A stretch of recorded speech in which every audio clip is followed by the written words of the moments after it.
Hi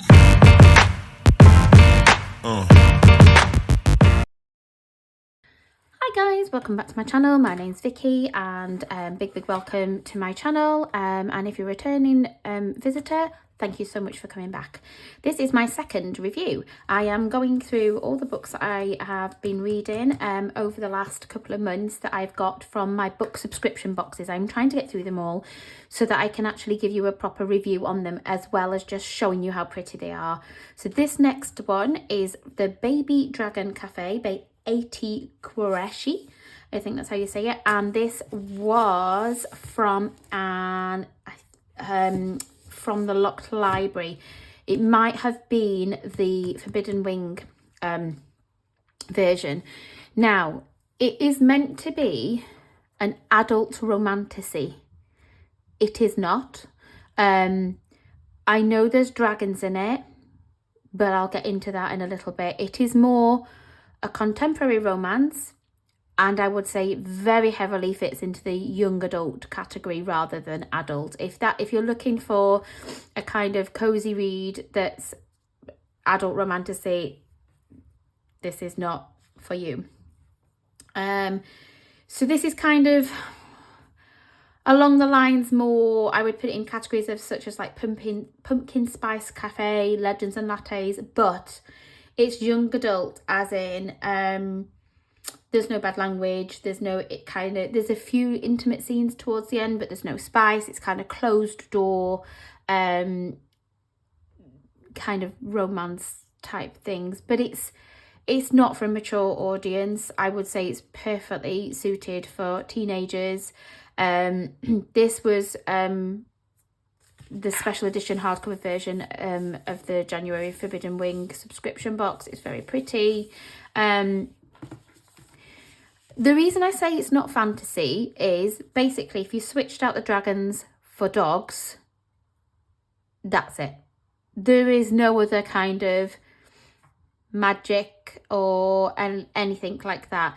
The main character introduces the fact that she was left money by her grandmother who passed, and her dream of opening a cafe that allows owners and their baby dragons to come visit was her dream. So she made it happen with her grandmother's inheritance that she was left. The only part of this that kind of makes it unique from the dragon perspective, I suppose, is the fact that the dragons are very destructive because they're babies and can't control themselves, so they wreck things a lot, and it makes it quite difficult to keep the cafe running, is the premise. If you had naughty puppies, yeah, it would work. Along comes the male main character, who's very standoffish, very private. He comes from a illustrious dragon riding family, and it's very hierarchical. If you either are from a dragon riding family or you are not. And Saphira, the female main character, her only way of actually getting to see or be around and interact with baby dragons is via her cafe, because she is not from a dragon riding family. So Aidan, the main character, is not interested in the dragon riding element of his family. It was his brothers and sisters and his parents that are the dragon breeders and are the dragon racers in the family, and he's not interested. He's just a very quiet, very standoffish gardener and doesn't want to be involved in it. And when his brother dies and leaves him a dragon egg, he's not really interested. And so this is where the kind of dragon element comes into it. She does make a good effort at kind of trying to introduce that there's different colours of dragons and things like that, but she doesn't really kind of expand upon it, which would have been really good. It is really written like it's aimed at least at a teenage audience. The main characters are meant to be older, kind of 25, 28 adults, but they're acting like teenagers. You know, I can't really talk about my feelings, I don't know how to behave, and yeah, it's a bit cringy. There's cute moments, don't get me wrong, but the very kind of first relationship vibes, it's very, very, very cutesy, very over the top, very I don't know what to do.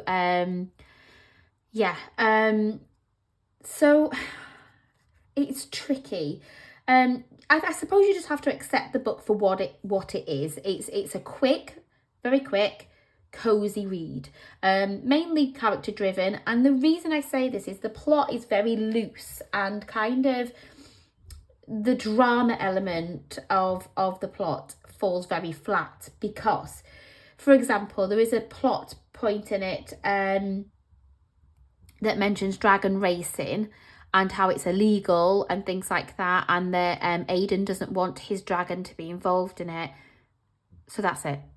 Like, they don't, nothing happens. It's not like, ooh, they're pressured, or somebody might try and steal his dragon and illegally enter him into a race, even if it's somebody from his family or he's been put under pressure. It's just, okay, don't race then. Even though his whole family is about racing, okay then, don't race. Again, like, she kind of mentions that the dragon, his dragon, is actually Sparky, is a rare colour dragon, and that's it.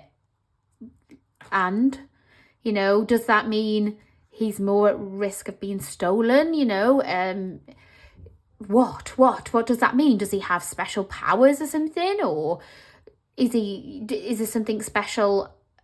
Apparently no. Again, that's no. So there's elements of the story that she could have jumped upon and made it a bit more exciting, or a little bit like, ooh, what's going to happen here? And she just kind of, it just flops. It is not trying to win the world building award, or, you know, oh wow, the magic in it, the arc is amazing. No, it is not trying to be that. There's a lot of kind of baby talk. I get she's trying to talk to a baby dragon, so it's very like baby-ish language. And I do see it. I know you talk to puppies and babies like that, but it gets a little bit, considering this is also meant to be an adult romantasy. This is how this was touted. This is the book box it came in. It was the Forbidden Wings subscription box, which is meant to be an adult fantasy book. So it's 2.5, kind of, if we have to push it, 3 stars, because it's so pretty. But if you just want a really quick kind of, I'm not taking it too seriously, I just want something to read, just, it's so long as you've got going into it that it isn't adult romantasy, it is definitely a contemporary romance, a young adult one. And if you swapped out dragons for dogs and you're quite happy with a really, really predictable storyline, no excitement, just cozy talking about 2 people falling in love in a cafe, basically, with a little sprinkling of something to do with dragons every now and again, then fine, you know, it is what it is. It's good. No, I don't think I'll ever read it again. But I would, if you fancy something really quick and easy to read, maybe get it from the library, but I wouldn't buy it.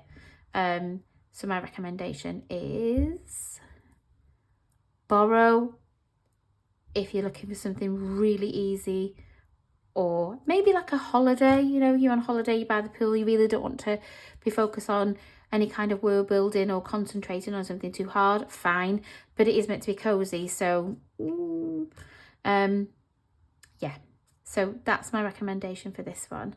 I will do the other book reviews on the ones I've read, and I'll see you at the other side. Thank you very much for watching. Bye.